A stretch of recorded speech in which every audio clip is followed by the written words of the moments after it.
Our next witness is Helen Ward. Helen, could you spell your name for us, and then I'll do an oath with you? H-E-L-E-N-W-A-R-D. Do you promise to tell the truth, the whole truth, and nothing but the truth in your testimony today? Yes, I do. Okay, I think we may have to move fairly quickly. I think we've got about 20 or 25 minutes. So you have a PowerPoint presentation, so I think we'll get to it pretty quickly. So you are just a parent.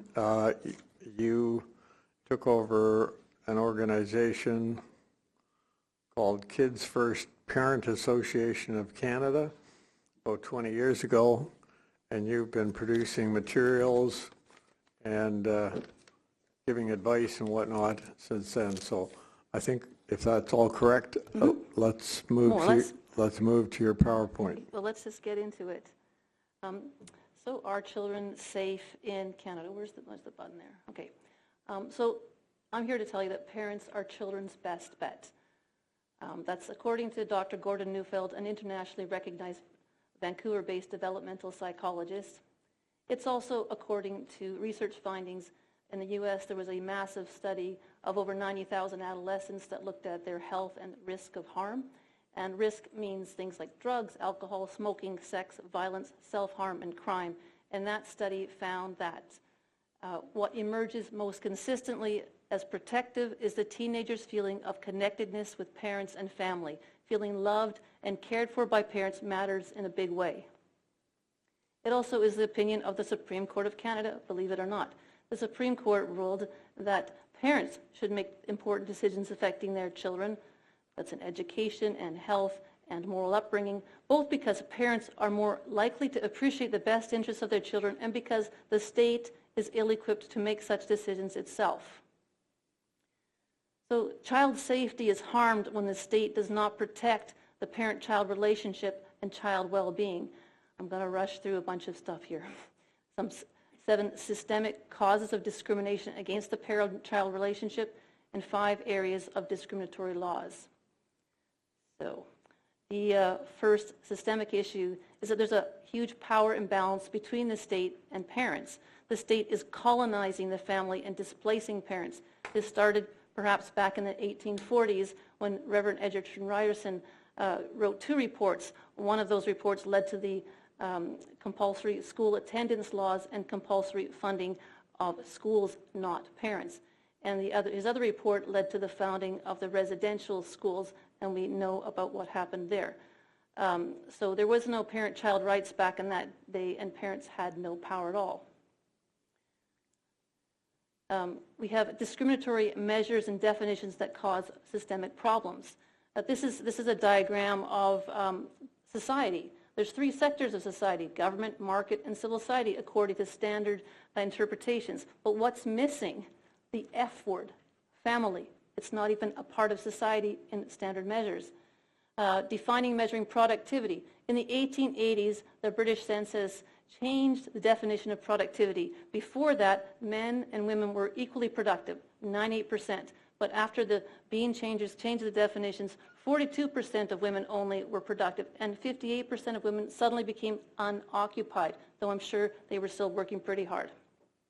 Another problematic systemic issue is the measuring productivity using the gross domestic product, the GDP.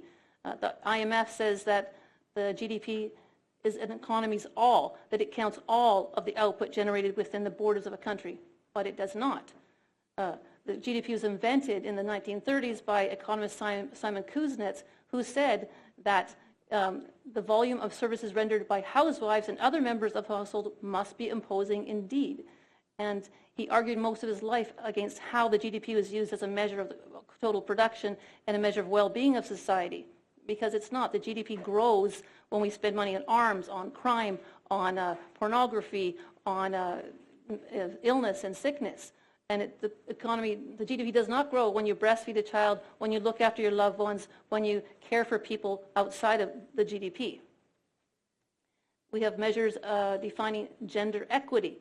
The World Economic Forum measures gender equity and ranks the countries of the world based on this. And the primary issue there for them is women's labor force participation. So in this measure by the World Economic Forum, Canada ranks well below South Africa, about 20 points below. But South Africa is a number 3 in rapes in the world.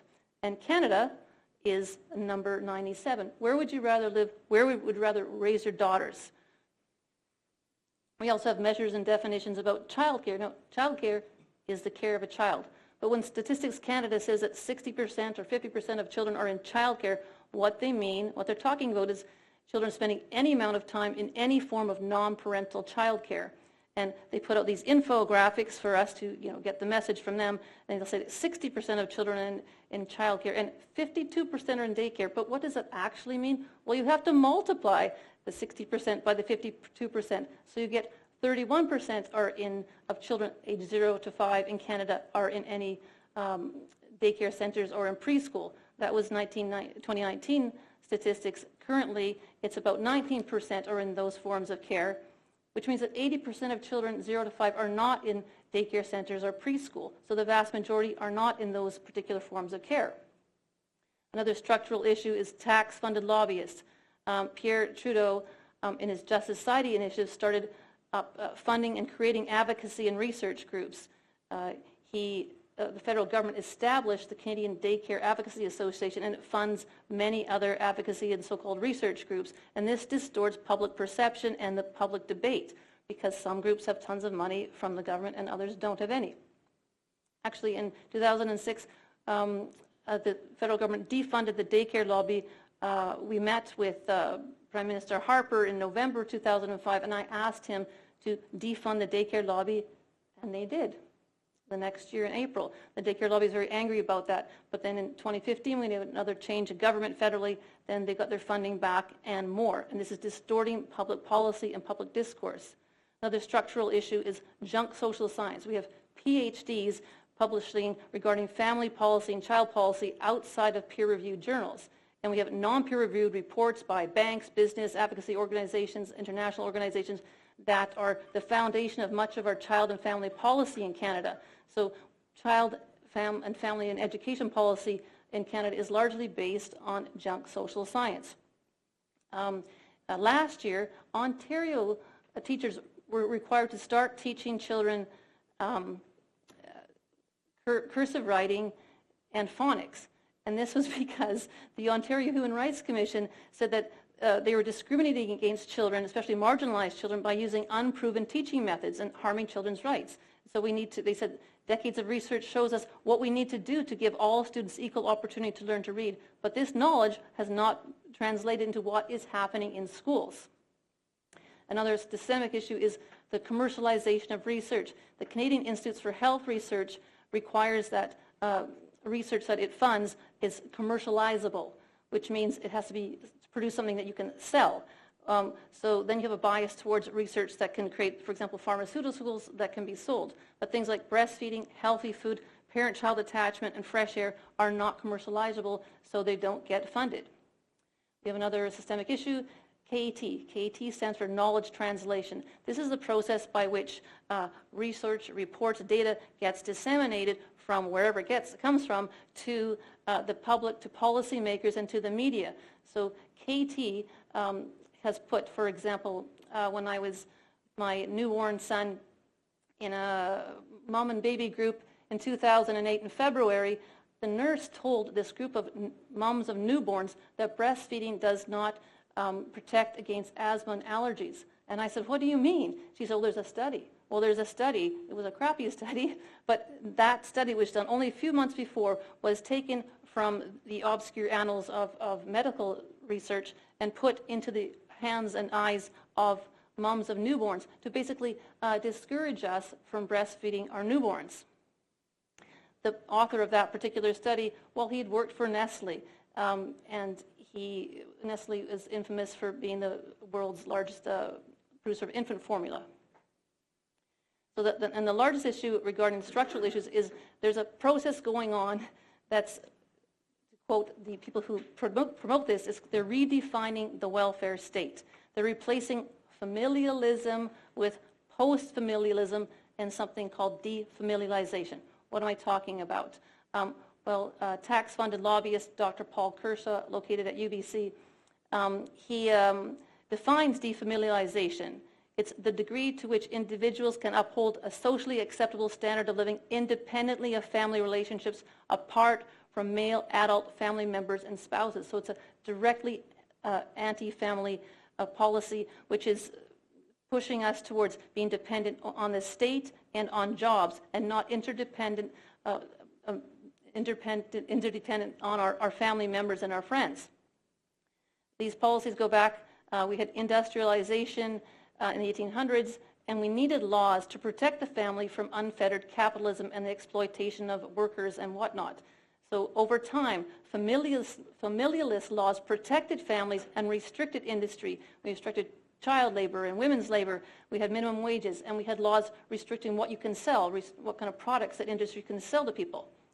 And these familialist laws also provided direct cash support to families. In 1926, the widow's pension came into Canada. My grandma received that. There's compensations for injury or death or unemployment with baby bonus and cash benefits. These are direct cash supports to the family. So these policies created familialism and the post-war welfare state, the breadwinner dad, the homemaker mom. There was a problem with those policies, though, because they put unfair restrictions on women. Women's education, employment, and property rights were restricted. Wages were low. Just ask your grandmas. And so we had second wave feminism that arose to end these restrictions and to work for equal pay. So that was for women, but there's aspects of second wave feminism that are against women. Gloria Steinem said that housewives are parasites. Betty Friedan said housewives are mindless and thing-hungry. I think this would count as hate speech. The second wave feminism also hit Simone de Beauvoir. She wrote that no woman should be authorized to stay at home to raise her children. Women should not have that choice, precisely because if there is such a choice, too many women will make that one. And she also said a housewife is a parasite sucking out the living strength of another organism, and that women's work within the home is not directly useful to society. It produces nothing. So what is work? Feminists disagree. Some say that parental child care is work. Every mother is a working mother, and mothers should choose what they want to do, and we should fund parents. The daycare feminists say that parental child care is not work, and we need to coerce mothers into having full-time jobs, and we need to fund daycare centers. So they've always fought for free universal daycare, but they were getting nowhere with that agenda until the 1980s. We have the rise of globalization, rise of neoliberalism, neoconservatism. It's not conservative, it's not liberal, it's certainly not new, and it's about big business partnering with big government and reducing restrictions on business. It's not family-friendly, and it's not kid-friendly. And the neoliberals came up with the idea that all adults have a duty to work. But what by work, they meant have a full-time job, which is not necessarily work. So this led to the marriage of the neocons and the daycare feminists in the 1990s. So the neocons got behind the daycare feminists to produce the policies that we're living with now. Why? Well, subsidized daycare means higher profits for business. It's a low-wage subsidy. It's a godsend to employers, said The Economist magazine, because it raises demand for goods and services like convenience foods. And women cost less to employ than men. They're more flexible, and they're less likely to be unionized. So it's good for business.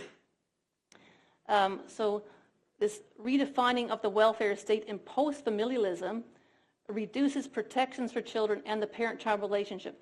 It takes cash support that has gone to families and transfers it to business and government and nonprofits that provide services. So instead of families getting cash, services are getting cash, and families then don't control what happens with their money. This led to welfare reform because everyone must have a full-time job. I'm going to skip some stuff here. We had the attack on women who were called welfare queens.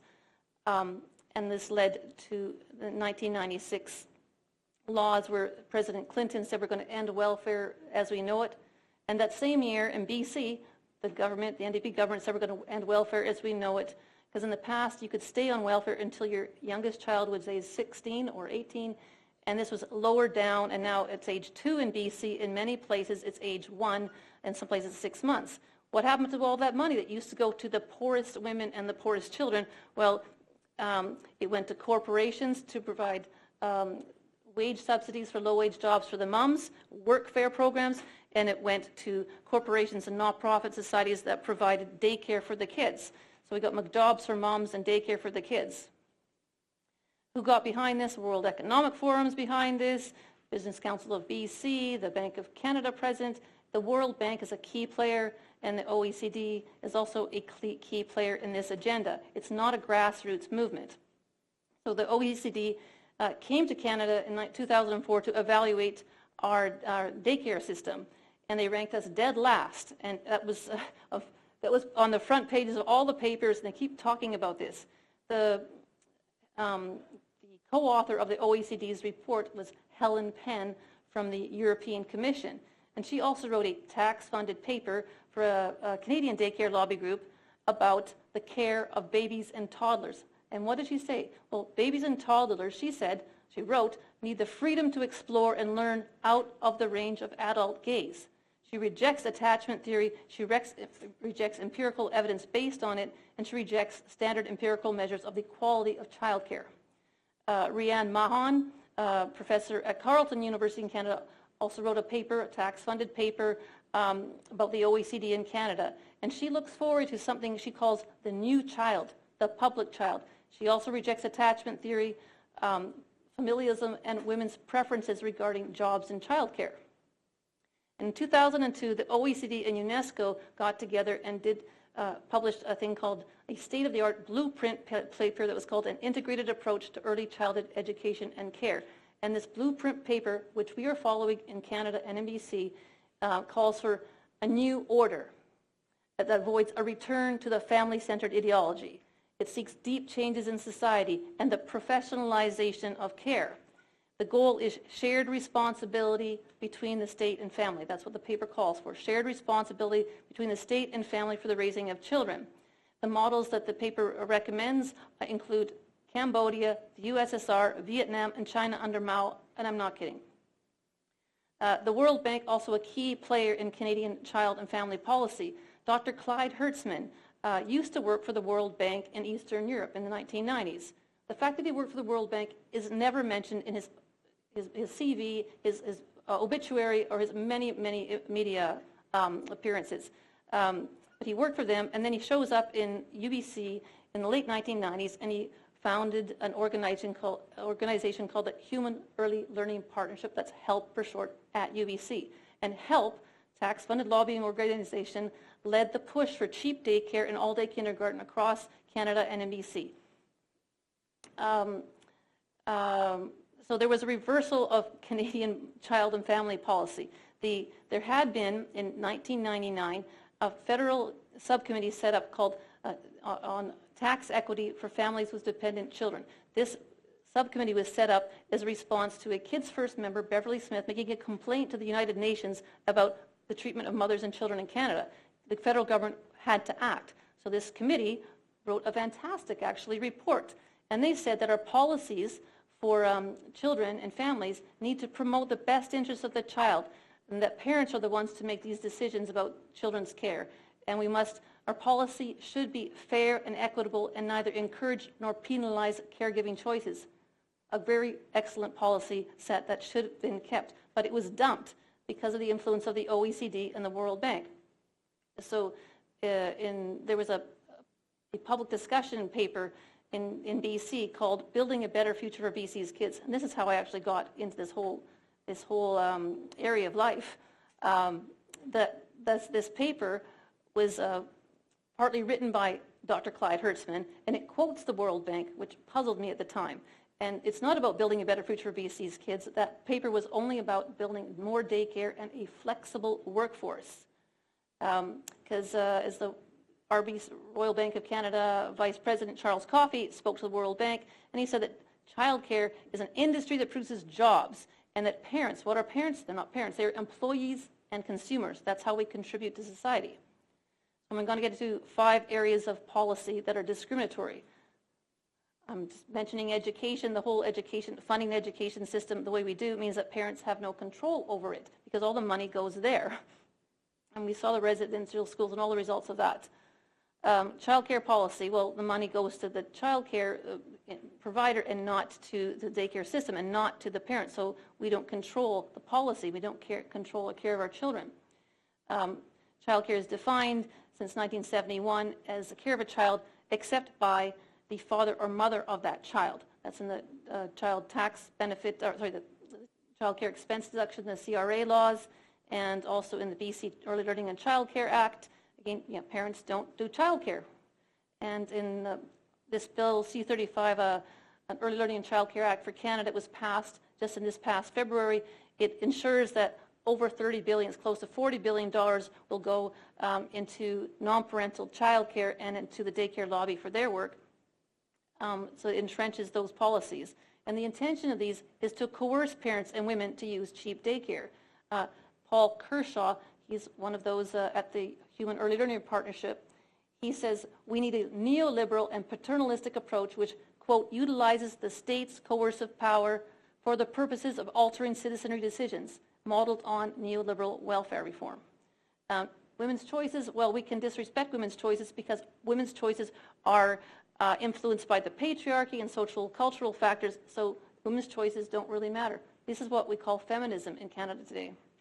The federal government says that $10 a day daycare is the best start in life. That's many statements of that from the federal government. The BC government and other governments promise that it's high quality and affordable and inclusive, and we're going to get $1,600 a month or more if you're using that system. But if you're using parental child care, we get $0.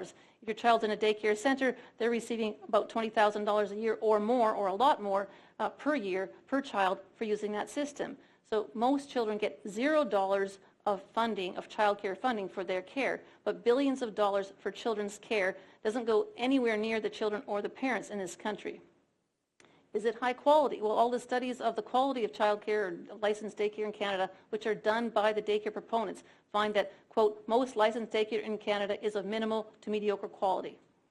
Part of the quality issue is the issue of staff-child ratios. Like currently in Quebec, that system that they want us to emulate across the country, one adult can look after 5 infants aged 0 to 18 months. Picture looking after 5 infants aged 0 to 18 months. Canadian daycare lobbyists and European Commission are pushing ratios, in other words, 1 adult for up to 6 babies age 1. That is not high quality. It's physically impossible.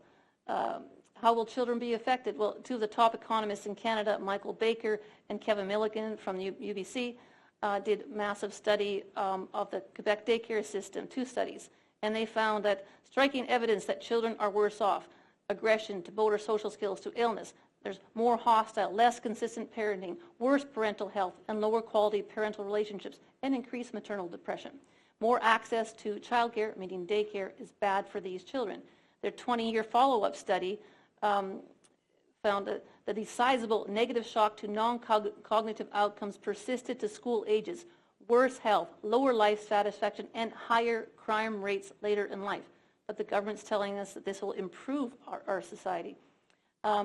When they made those statements, that Clyde Hertzman, who I mentioned, he attacked the economists, calling them zombies, conducting statistical malpractice.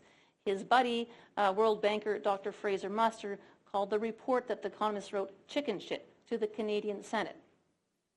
This is a good use of funding for families. Well, Nobel laureate economist James Heckman is the world's leading expert on the cost-benefit analysis of early childhood intervention programs, and there have been programs for very marginalized, underprivileged families that improved the long-term outcomes of the kids.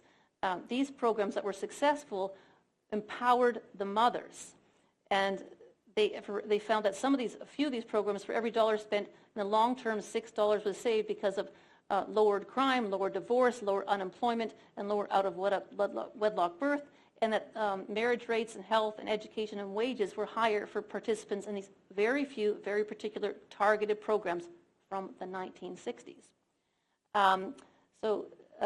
Heckman says that none of this evidence supports universal programs. He says we can empower families, but the whole activity has to be to engage the family. So I think it's the family, the family, the family.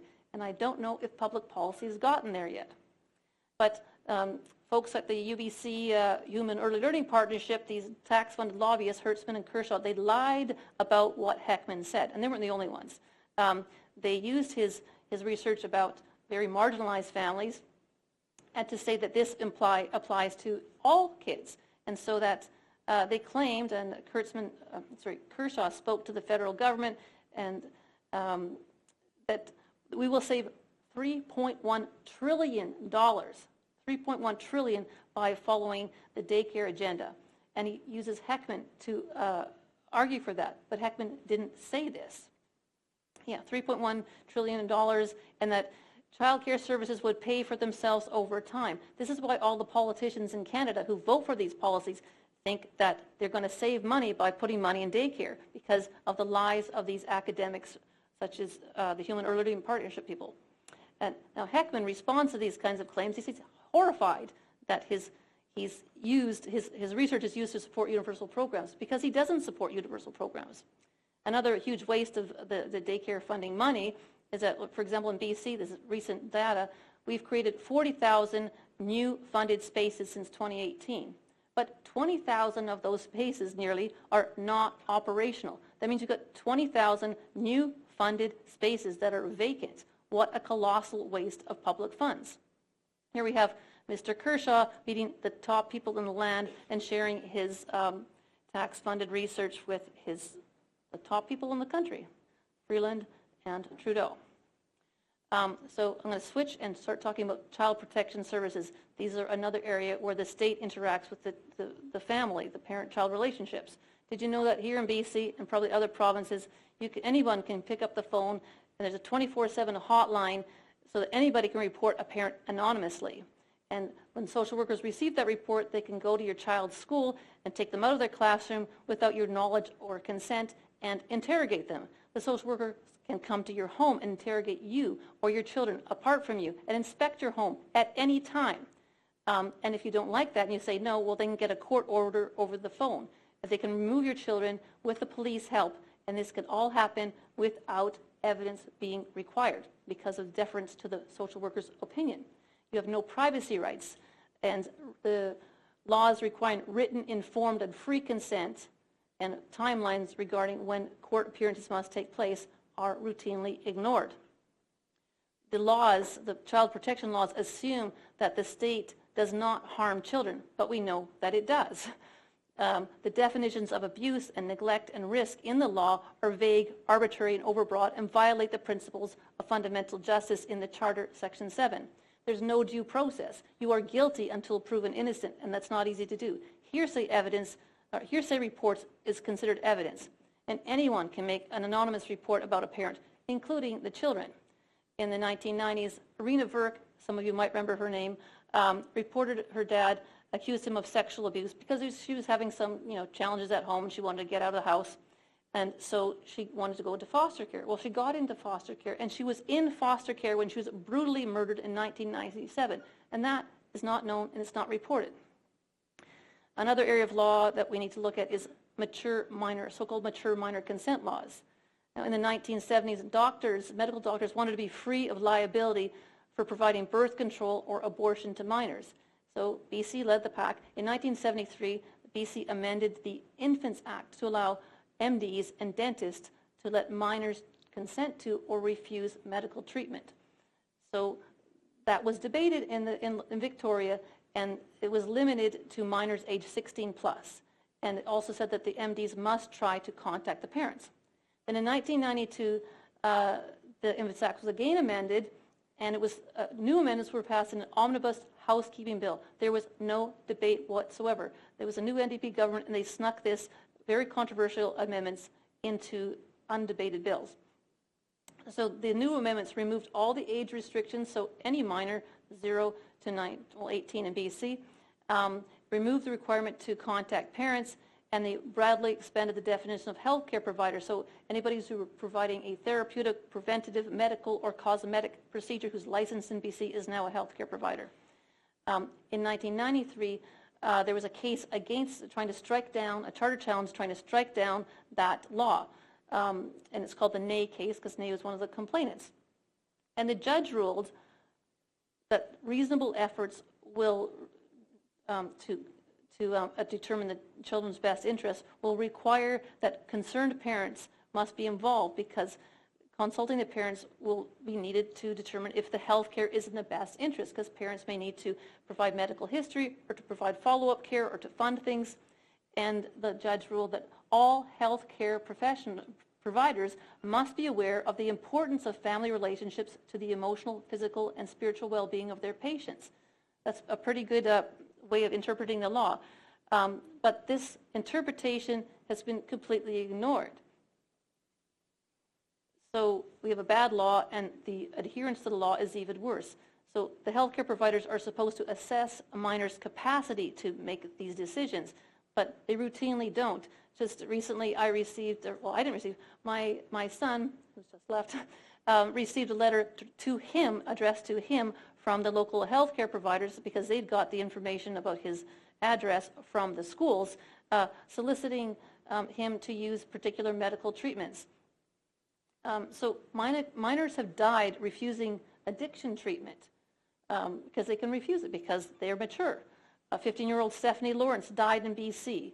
And Elliot Yurchuk died at age 16 because his doctor refused to tell his parents about the state of his addiction treatment.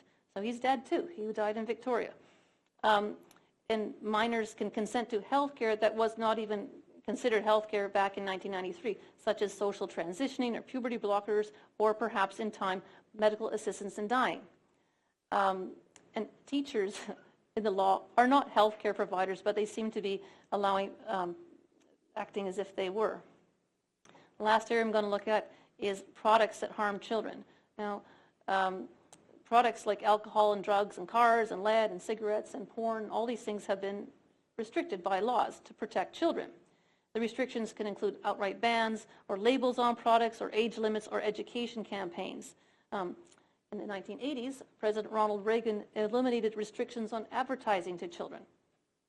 And now in the 2000s, we see that the education systems have embraced and promote and require digital learning, like computers, tablets, cell phones, and online learning, remote learning, despite all of the evidence showing that this is very suboptimal and harms children's physical, social, and emotional well-being. And it's, so we have last year in BC, 12-year-old Carson Cleland took his life after experienced sextortion through his cell phone. In response to that, this past March, BC looked at proposing legislation to allow lawsuits against these big tech social media giants, just the way we've had lawsuits against tobacco and opioid companies, selling companies. So in March, they made that plan, and then 1 month later, they canceled it. They put the legislation on hold, though Premier Eby had made a promise to Carson's parents. He met with the Vancouver Board of Trade to discuss this legislation. They're totally against it because it's going to reduce profits, right? So that legislation to protect children from these harmful products is on hold. So again, parents are children's best bet. And if you've got any questions, go ahead. Okay, are there any questions from the commissioners? I have. First of all, I just want to be sure, because in Quebec we have, in the Civil Code of Quebec, kids can have their own medical choices at 14 years of age, but you mean in BC, they can make their own choices, health choices, before 14 years of age? It's up to the healthcare provider to decide that the child can has the capacity to make the decision. But they're supposed to assess the child's capacity, but they don't. Like literally, when I receive, or my son, a teenager, receives a letter from the health authorities, they have not met him, let alone assessed his capacity to make a decision. So let's say a child that is in daycare at 5 years old, or is brought to the hospital, the care provider, the health provider could decide to apply a procedure on the child without the parent consent? Well, if it's an emergency situation, they can do that. But theoretically, if they think the 5-year-old has the capacity to consent to, who understands the pros and cons of the treatment, they could do it. I mean, but this assessment, they don't necessarily take place. So, but in BC, yeah, there's no age restriction. Okay. Other provinces have, like they say 14, and BC used to say 16, but now there's none in BC. So Okay, 12-year-olds so are getting- the health provider just need to see if its patient is understanding the treatment, the side effects, the benefits. it says that the healthcare provider should be satisfied that the minor understands the pros and cons. But I mean, I've seen that they've done things over the phone with a child they haven't even met. When my friend had a son who was 17. She took him to addiction treatment because he was severely addicted to meth, prostituting himself on the downtown east side. She took him and she tried to put him in the addiction treatment place. She was happy to find a place that she could take him to. They asked the 17-year-old, so what do you think?